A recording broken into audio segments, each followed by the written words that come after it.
Welcome to Engagement Fundraising, where you'll learn how busy fundraisers like you are generating more major and planned gifts at lower costs. Brought to you by iMarketSmart.com, the software and services company that helps nonprofits raise more money more efficiently.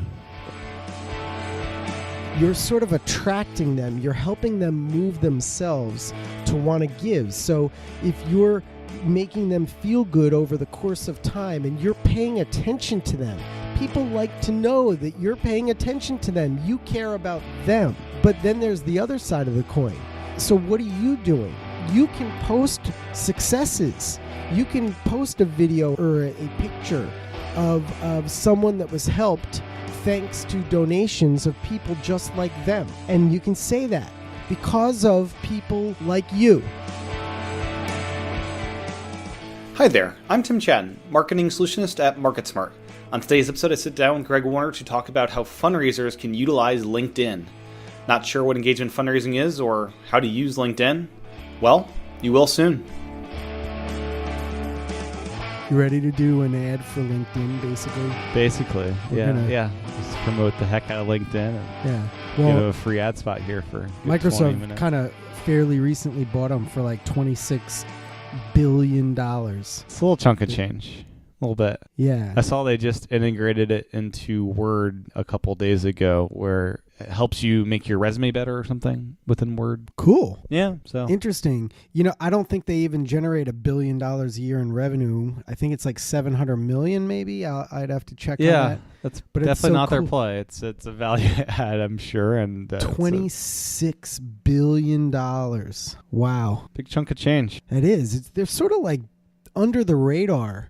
You know, Snapchat, and they can't make any money, at least not yet. Twitter, they don't make any money. No. Facebook figured it out. They make money, yeah. They make coin. They make bank. What's up, Timmy? Hey, how's it going? I know you don't like to be called Timmy. I'm sorry. All good. Tim. I'm sorry. How's it going, Greggy? Timothy. Yeah. You're fired. No. Did you ever get that one as a kid?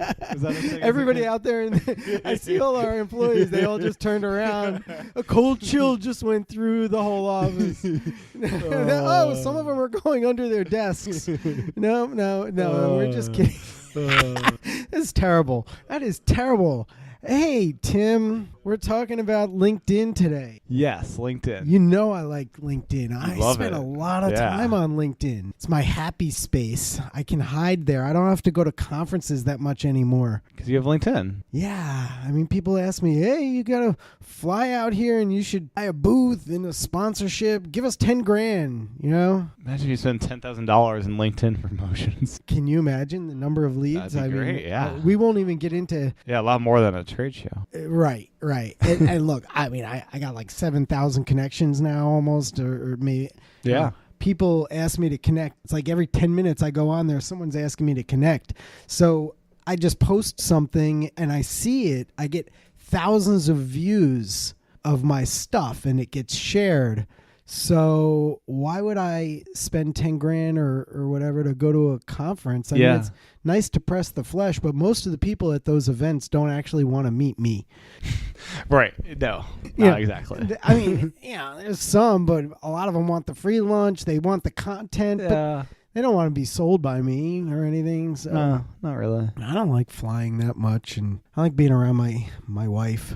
I'll go sometimes, but not much. So LinkedIn. Yeah. Why do I like it?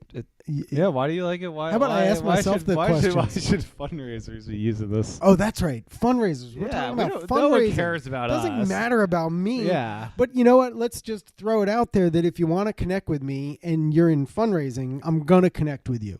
If you reach out to me, search me, Greg Warner. I got this little fake kind of like Steve Jobs vibe going on. It's a joke because someone a while ago said, you're the Steve Jobs of fundraising. And I was like, okay, so I'll just go with that and make a goofy picture. Yeah. And every time he sees that, he's like, yeah, I can't believe you did that. So it's a little inside joke that now all the listeners will understand. It's just a little inside joke. Yeah. Maybe it'll make you chuckle. So we're going to talk about how fundraisers, though, can use LinkedIn. Most people don't. No. Most people, I come across fundraisers profiles.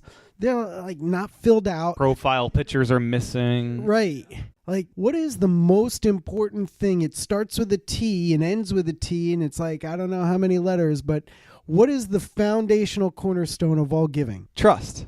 Brilliant. Yeah, you need trust to build a good relationship that they'll feel comfortable passing off their wealth Right. to you to do good with. This is Quiz Tim Day. If the foundation is based on trust, then let's add to that. Where do people go when they want to find out information about people who are reaching out to them? LinkedIn, right? Yeah. Or Facebook, Twitter. They Google. Yeah, right? they'll Google your name. So you make sort of a cold, or even you get introduced by another major donor to someone. What do you think the major donor is going to do first thing when they get that message from you? Search your name and see what comes up. And LinkedIn normally comes up pretty high up, especially if you have a profile that's filled out. Right. And public. You have to be available. Yeah. So you're out there. They want to see your picture. They want to know what you're about. They want to get comfortable with you, but not by talking to you. Yeah. They want to get comfortable from the safety and security of behind their own little phone or their own little computer, and they're going to check you out. Yeah. Yet many fundraisers don't put a picture. Who trusts anybody who doesn't put their picture up? Who's going to trust that fundraiser? Who's going to trust the fundraiser that doesn't fill out their profile? Yeah. What are you hiding? Exactly. Is what they're going to wonder. So if you want to raise money, you better get your digital footprint in order. And don't have it be, I'm looking for a job type setup for your LinkedIn profile. Wow, you went right for it. I went didn't right you? for it, You went yeah. right for it. You know all my pet peeves, right? So it's like, are you looking for a job or are you looking to raise money? Yeah, very different things. You have to focus your profile in on what you want out of the tool. Yeah. So if you want to just find another job, then I guess that's okay. That's kind of not cool for the donors who you're supposed to be helping in your current job. Exactly. Yeah.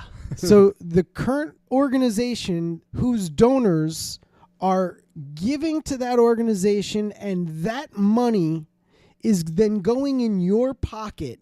You owe it to them to make your profile appeal to other donors of that organization. Yeah, because it's an extremely valuable place to be. Connect with donors.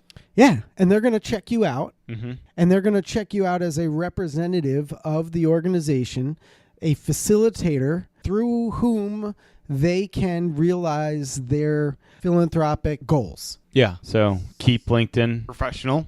Be Keep it- sharing yep. relevant stories and updates about your successes. Like, it should be a place where donors go and they are excited to work with you. Yeah, so what does that mean? Instead of talking about your personal accomplishments, like here's a turnoff, right? Yeah. So I was looking at one, she basically, it didn't say it like this, but what it insinuated is, I'm really good at getting money out of donors. I'm really good at lancing those boils. Yeah. Because she was appealing to recruiters. Yeah. But the tone of it and the way it was written, and if a donor looks at that, they're going to be like, oh my God, she's a shark. I mean, I'm sure she's great at her job, but for me, what does this mean for me? It means I better put away my checkbook when she comes over visit. I'm being manipulated by this person. Yeah, she's good. Yeah. She's good.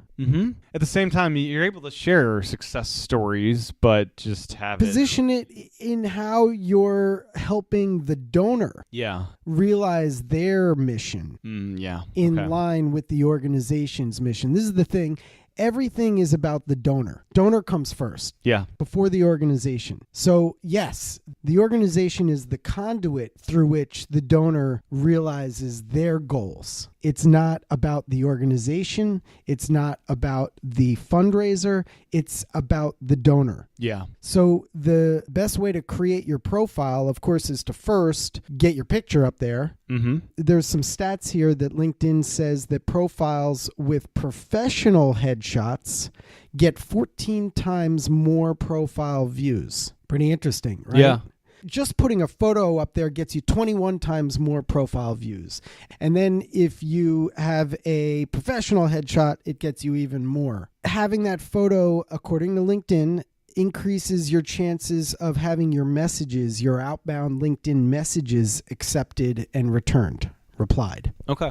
Yeah. So it's really important to get that right. But then you look at your profile bio, and you've got to write that in a way that shows that you can benefit the donor. Yeah, and you can have a headline in LinkedIn, and this is what a lot of people will see when they're just looking at a list of people. They'll see this above even a job title, your headline, what one sentence pitch you have for yourself is. Mm-hmm. Yeah. Yeah, and I've seen some really great ones. They're Yeah. beautiful. They're heartwarming, helping donors realize their philanthropic goals, something like that. Let's take a left turn here because we just kind of went down all this rabbit hole. Yep. So then the big question is, and people don't realize this, is, okay, so how do I really use it to connect with donors? Yeah. And you got to realize that wealthy people are using LinkedIn. Yeah. It's not for dummies. No. I think over half of LinkedIn users base is household incomes of over $100,000. I don't think it's that high. I think that's an old stat. 44% earn over $75,000 a year. Okay. They don't give the stat of, the multimillionaires. At least I haven't found that. Yeah, but they're there. They are there. About 44% here are over 50. Now, 20% of LinkedIn users are over 65. Fascinating. Yeah. I would have thought it would be younger. Well, contrast that with Twitter, Yeah. where only 10% are 65 or older. Yeah, I buy that for sure. Fascinating. A little bit. Kind of fascinating. But look, LinkedIn is actually more suited for engaging with major donors. The demographics fit. The demographics fit. They're more likely to accept your messages in this kind of professional setting. Because it's not a bunch of friends. Yeah. So Twitter, you're following people that you're interested in the topics that they talk about. Mm-hmm. Facebook's all about friends. Yeah. This, LinkedIn, is all about professional network. So that can include you as a fundraiser. Exactly. Mm-hmm. And LinkedIn's not dumb. They recognize that there's an opportunity here for recruitment of volunteers in your nonprofit, especially board members. Yeah. Fascinating, right? Yeah. So they even have a link. This is a long link, right? Yeah. They have a special part of their website just for nonprofit. Right. So you can start by just going to nonprofit.linkedin.com. And that'll get you to the front part of the nonprofit section of LinkedIn.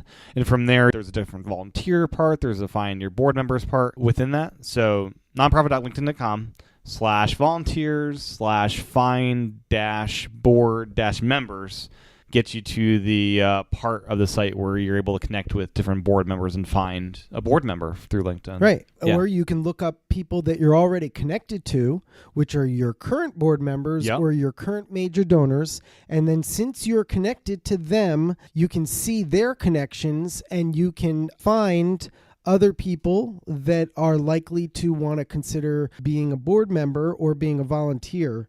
Yeah, so LinkedIn, for those that don't know, you have all your first-degree connections. These are people you're currently connected with. And then there's second-degree connections. So second-degree connections, you're able to just hit connect and have a little short sentence that kind of introduces yourself, and they can decide to be linked up with you in that way. And then there's all these third-degree connections, and those you have to be a pro member to have the in-mails to connect with those people. Right. So that's kind of the basics on how you're able to expand your list and connections through LinkedIn. The second-degree connections are really valuable to look through who you can talk to through that. Yeah, and you can even get the current board member or volunteer to introduce you through an in-mail to somebody else, and then they'll be much more likely to engage with you. The cool thing about this is that volunteerism, and especially being on a board, that's like a serious gateway drug to major giving. Yeah. The best way to really find more major donors is not really to do wealth screening and all this analytics, Yeah. and all this stuff, although I like that stuff. but it's actually just to ask your current major donors, introduce you to people that have similar interests. Pow. Yeah. And that's what LinkedIn will help you do. I think people really need to experiment with this much more. You can also see so much about them. I mean, it's a great prospect research tool. We, by the time this podcast airs, we'll probably have all this LinkedIn stuff integrated into our dashboard with our product, so that now not only are you looking at this prospect identification kind of information, but you're also being able to capture the verbatims from the donor survey and monitor their digital body language of where they're clicking on your website. For instance, if you're at a college or university, it would be really cool to be able to see who's an alum of your school. Yeah. That's really valuable information. Yeah. Something that LinkedIn provides really, really easily. Or what groups do they belong to? You know, what are their interests? It even allows people to say on their profile, what are their philanthropic interests? Yeah. It's right there. That's a great way to build a list. Absolutely. Why just reach out to people because they have capacity? Let's look at their verbatims. What did they type into their LinkedIn profile stating that they are interested in your mission? You can even then reach out to them and say, hey, I was referred to you by so-and-so, and I noticed that on your profile that such and such is part of your philanthropic interests, and I just thought I'd reach out to you because we actually have this video or this report that you might be interested in, and I was wondering if I can send it to you. Yeah, perfect. I mean, don't go right for the, hey, let's meet. Right. No, that's weird. Yeah. And plus, you need to build. You got to build a little trust, and you have to give before you ask. Yeah. Look, the most valuable thing they have is their time. So if you're going to ask for their time, you better do it after you've built some trust. And the way to build trust is by giving to them first. Give them something. Give them a link to something. Give them a free PDF. Give them an infographic. Give them something. Yeah. It's the law of reciprocity. Yeah, give them something of value that they'll appreciate. Yeah.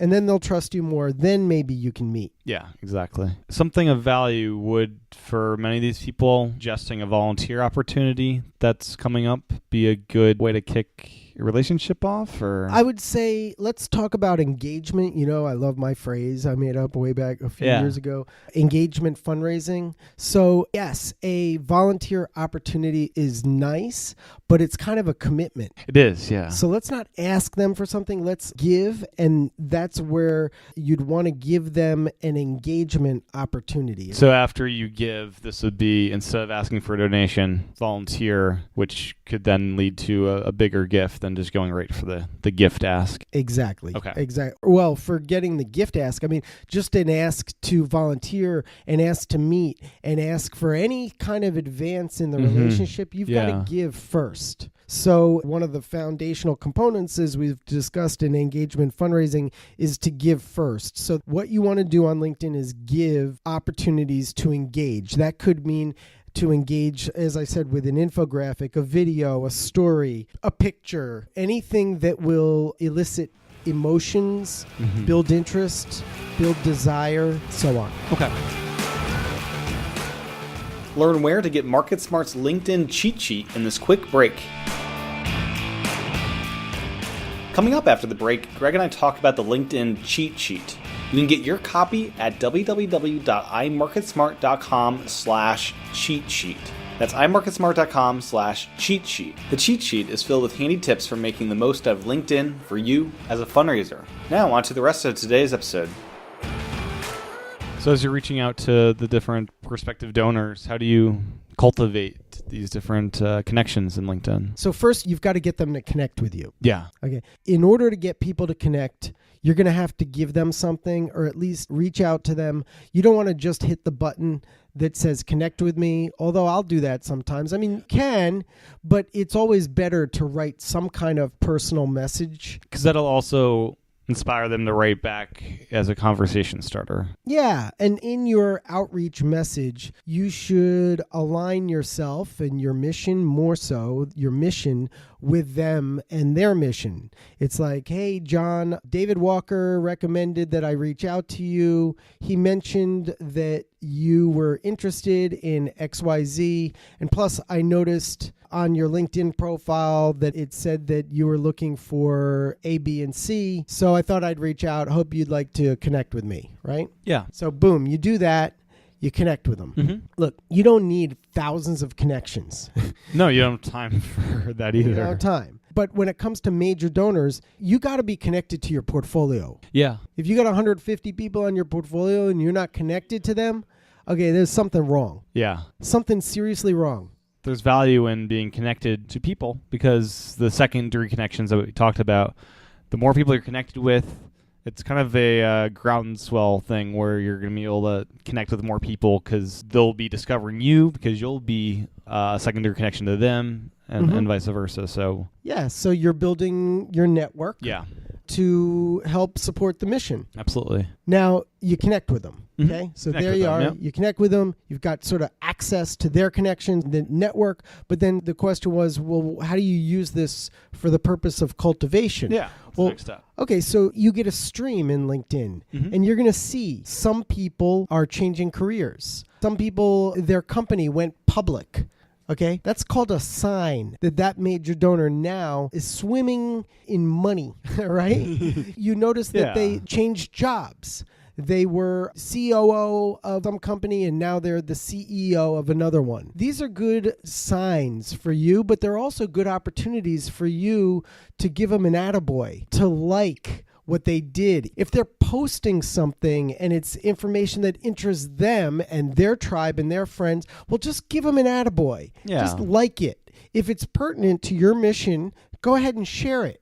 But it makes people feel good when you click on that stuff. Yeah. And when you engage. Remember, it's called engagement fundraising. Yeah. You can leave a comment. Yeah. Now, this is cultivation in the digital age. Yeah, because they're seeing your name, your face, and through the profile picture that you need to have in there. And the more they see you, the more comfortable they're going to get with you and talking with you. Right. It's like raindrops. Drip, drip, drip. It takes many, many little touches, cultivation touches, that will help advance the relationship. They call it moves management. Well, you're not really moving people. You're sort of attracting them. You're helping them move themselves to want to give. So if you're making them feel good over the course of time and you're paying attention to them, people like to know that you're paying attention to them. You care about them. But then there's the other side of the coin. So what are you doing? You can post successes.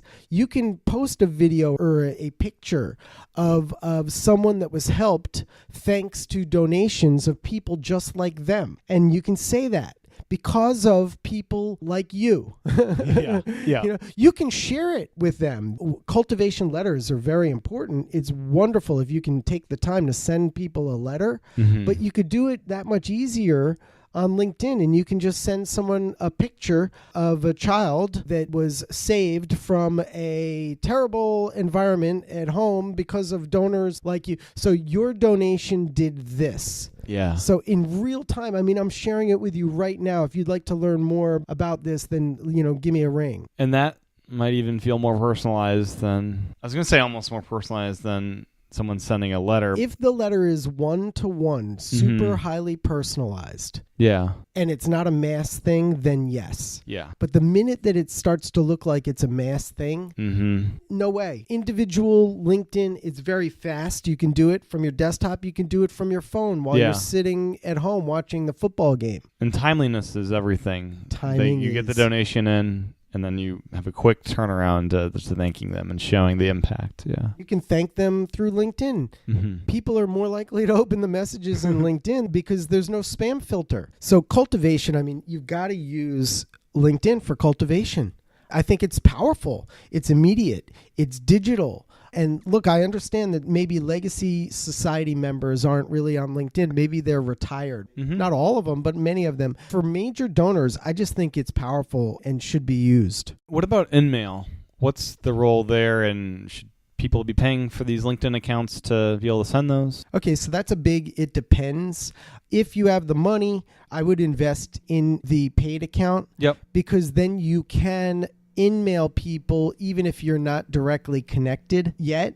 And if you write those in-mails creatively and provide value to those people, and they're highly personalized because you went through their profile and you realize that, yes, they really are a good prospect, then think about it. You probably sent your list out of frequent major potential donors, and you got well screening and all this kind of stuff. Yeah. And then you're like, so now what do I do with it? Well, you can call them.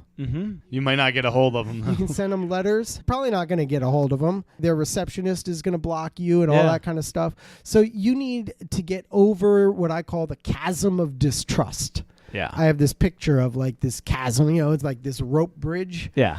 So you got to get over that. And you're not going to get over it cold.